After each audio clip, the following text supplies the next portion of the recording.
या साडीला ना 13 वर्ष कंप्लीट झालेले आहेत बरं का, आता 14वं रनिंग आहे. तर मी याला म्हणजे एवढी जपून ठेवायची आणि मला खूप आवडायची ही साडी.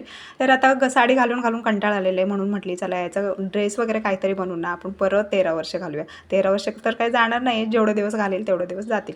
तर आता ना इथे मी पूर्ण असं कटिंग वगैरे करून घेतलं, मेन फॅब्रिकला वगैरे सगळे वरचा ब्लाऊज आणि जे बाही वगैरे आहे ना तर ते सगळं अटॅच करून घेतलं आणि इथे पफ्फी स्लीव्स ठेवायचं होता ना मला, तर असं प्लेट्स वगैरे टाकून घेतले आणि इलास्टिक लावायचं होता मला खालच्या भागाला.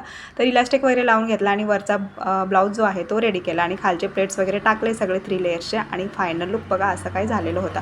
या ड्रेसचा ना घेर भरपूर असं झालेला आहे, तुम्ही बघू शकताय. पूर्ण मी साडी ना 5 मीटरची असते ना तर ती पूर्ण वापरलेली होती. तर पाठीमागे ना फिटिंगसाठी नॉटसुद्धा दिलेले आहे आणि मला खूप आवडला होता. तर काल ना भरपूर असे फोटो वगैरे काढलेले आहेत, व्हिडिओसुद्धा बनवलेले आहेत आणि याचा पूर्ण कटिंगचा आणि स्टिचिंगचा खाली प्ले बटनमध्ये दिलेला आहे, तो प्लीज चेकआउट करा आणि भेटूयात मग पुढच्या अशा सुंदर एका व्हिडिओमध्ये. तोपर्यंत बाय.